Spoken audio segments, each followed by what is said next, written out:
Hello. So I wanted to make a video for you about the area of compound figures, especially. I know area is usually pretty simple when you're looking at just a single shape. For instance, this area of a rectangle is just the length of the base times the height.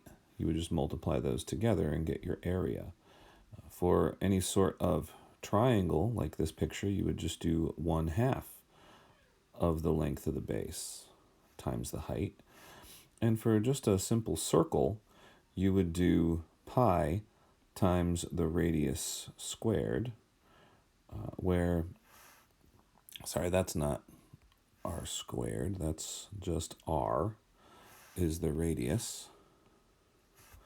But you would calculate pi times r squared would give you the area of that circle, where pi is roughly 3.14. Now, in my examples, to make things a little simpler, I'm just going to use the number 3.14 in place of pi. But if you're looking for a more accurate or more precise value for the area, then you could put in the symbol pi, or you could go to more decimal places, 3.14159 or something like that. Now, when we put these shapes together in combination, that's called a compound figure. And that's when things can start to get a little bit more complicated. And those are the types of examples that I'd like to go through for you. So in our first example, we have a compound figure that's clearly made out of a couple rectangles. Now, the idea here at first is kind of visual. You have to find a way to split this up into rectangles, and there are multiple different correct ways that you could do this. One way that we could do this is we could draw a line across right here, and you can see now that we have two separate rectangles that when we add those areas together, it's going to add up to the full area of the shaded region. There are other ways that we could have split this up and it would work equally as well. So you just have to find a way that's going to work. When we get to more advanced examples, you're also going to notice that some ways of splitting the shape up are going to be better than others. So you might try to split the shape up first and then have to go back and say, well, really I should split it up this other way because it's going to work better. It's going to be easier to find the answer. So on this one, we just have two rectangles. So pretty quickly, we're going to do the base and height of this top rectangle first. We could just say that is 6 times 5 is 30 square yards. And on our bottom rectangle, we've got a base of 8 yards and a height of 3 yards. So we'll just do 8 times 3 gets us 24 square yards. And when we add those together, we should get a total of 54 square yards. We can write square yards like this as well. And there's our final answer. Now, that's a fairly simple example, but you'll see as we move forward, when the examples get a little more challenging, that we're going to use the same principles. So here's our next one. In the next one, again, we appear to have two rectangles that are attached together, and probably the simplest way to split this up would be to draw a little horizontal line across right here, and then we can find the area of each rectangle separately. We can add them together and get this to happen for us. So let's just see what we've got here. We've got 7 times 3 is 21, and we've got 9 times 3 is 27. So our total of 21 and 27 should be 48 square miles. Now, sometimes in my work, I don't bother writing square miles over and over again. And that's fine as long as you remember in your result that this is an area and that all of these are the same units working through. You can sometimes skip writing that in to your calculations. It depends on your instructor, though, that if someone is grading you on this and they want to see those units all the way through, then make sure that you do that. Let's jump ahead to another example. We're going to start sort of ramping up the difficulty here. So in this example, we've got a triangle over on the left side. So I think the first thing I'd like to do is just draw a nice vertical line here to separate that triangle out. And then I can see that if I draw in another little horizontal line segment here, I can split this up into two rectangles and a triangle, and that's really good. So first let's look at the top rectangle right there. That one's pretty simple. It's just going to be 8 times 9 for an area of 72 square centimeters. All right. Then if we go down here, we can see that that is 2 times 8. We'll take care of these rectangles first and get those together. So I'm going to have 72 and 16 as pieces of this to add together. But now I need to find the area of that triangle. And this is where you might start to get a little bit stuck on these questions. And that's because we can see the base is 4. I want to do 1/2 base times height. Now the problem is that the height is not clearly showing. So I have to find a way to calculate this height. And the way to calculate it is to notice what we already have as information and to use that in a very smart way. So notice that over here on this side we have a height of 8 and a height of 9. So we have a total height for this entire shape of 8 plus 9, which is 17. On the other side of the shape, we have a height of 2 and a height of 4 that are showing. And then we have this blue height that we don't know. So to be smart about this, we can say, well, 4 plus 2 is already 6.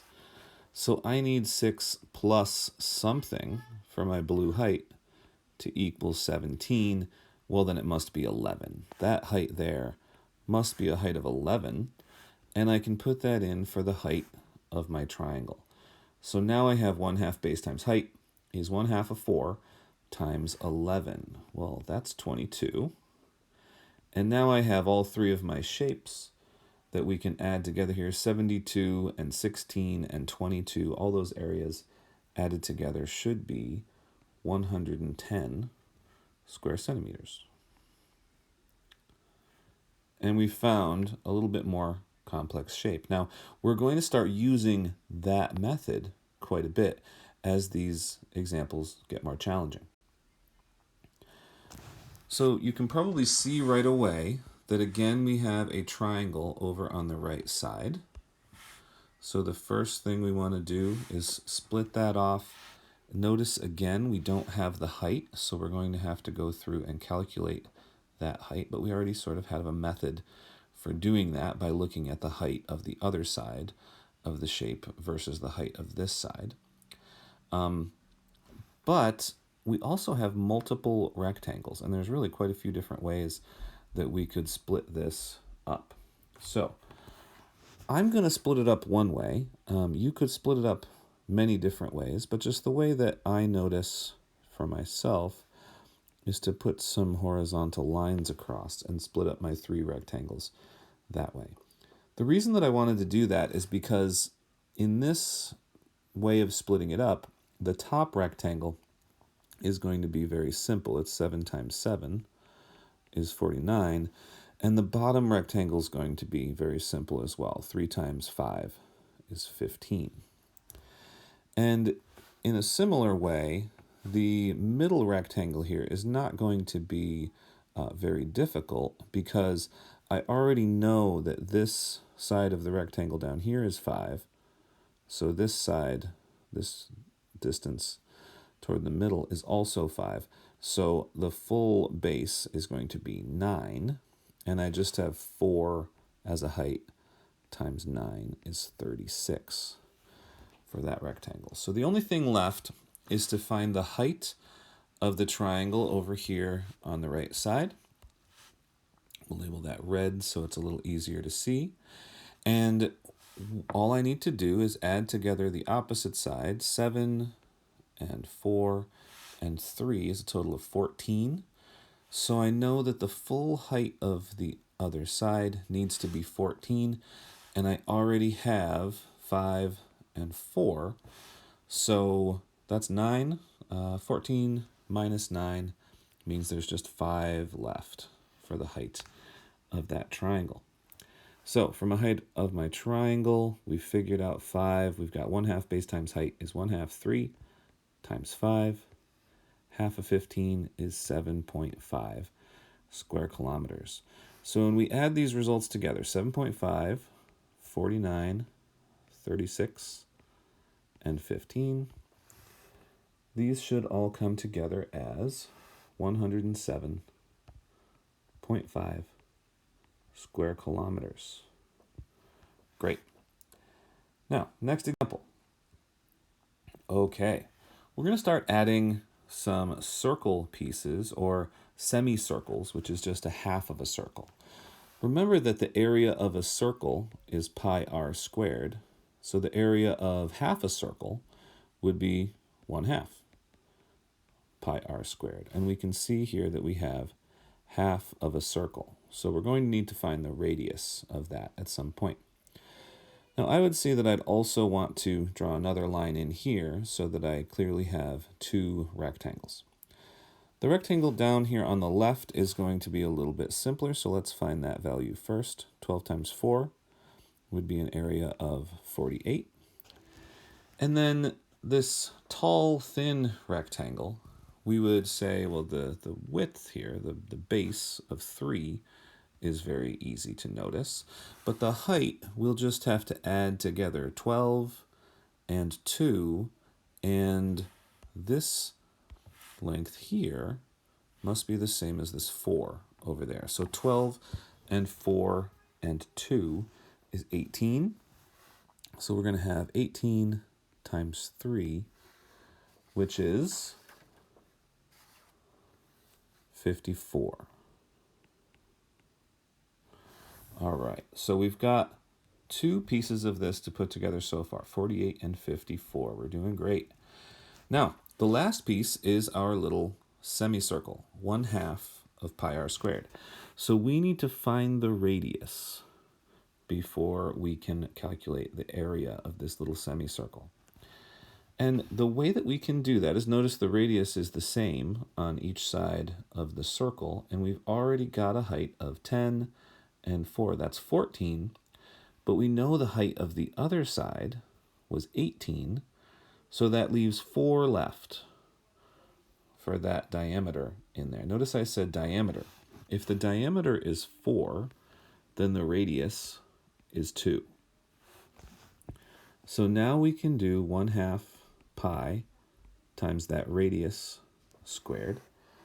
We plug in 3.14 for our value of pi. And we're going to get, let's see, we're going to get 6.28 as the total. So all we need to do is add together 54, 48, and 6.28, and we get a total of 108.28 square kilometers. Nice. Now, there's just 2 more examples that I have for you, and they do get a little bit higher on the difficulty level. So here we go. Now, what is the area of this figure? Again, the most important part is being intelligent about how we split this up. So I want to notice usually the difficult shapes first. I have a quarter of a circle there, but it's nice that I already have the radius is 5. So we could find that piece right away. It's going to be a quarter of pi r squared, which means we'll have a quarter of 3.14 times 5 squared, and I get that to be a total of 19.625. We'll just keep that to add in to the rest of our values. Now, I also want to split up my rectangles and add those in to the total area as well. Here we have 8 times 3, on our rectangle here is going to be 24. On the top rectangle, 6 times 4 is also going to be 24. And in our bottom left triangle, we have 15 times 9, which is going to be 135. So we can add all of these together. Don't forget our quarter of a circle over there. We add them all together and we get 202.625 square meters. Very nice. Last example. Now, don't get too worried about these examples being more complicated. It's exactly the same process that we've been doing. We'll start by splitting this up, finding the values that we need to find. The main thing that can happen here that can throw people off a little bit is that when you split it up, you might possibly split it up in a way that's not that helpful for finding the total area. But if we just go back and kind of erase where you split it up initially and try to split it up a second way, usually you can make things work out.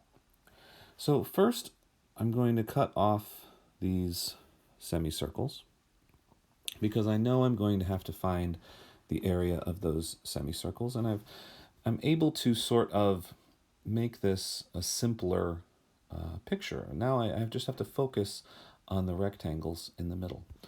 And I notice in this diagram that it looks like I could extend this line segment straight down and that those would connect so that I'd have a square that's 7 by 7 on that bottom left corner. Also, I can realize that those really do connect. It's not just that it looks like they're in the same spot.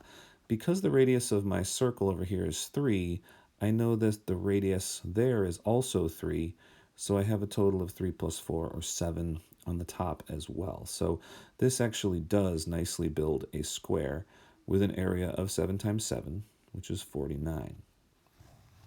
Okay, now if I also split right here, then I have another square that is 4 by 4 on the bottom right. So we'll call this 4 times 4 is 16 for that square. Now comes the challenging part. We need to find the height of this rectangle on the upper right side of the diagram. And what you'll notice right away is that it would be a really common mistake to call the height 10, but that doesn't go all the way down to the corner.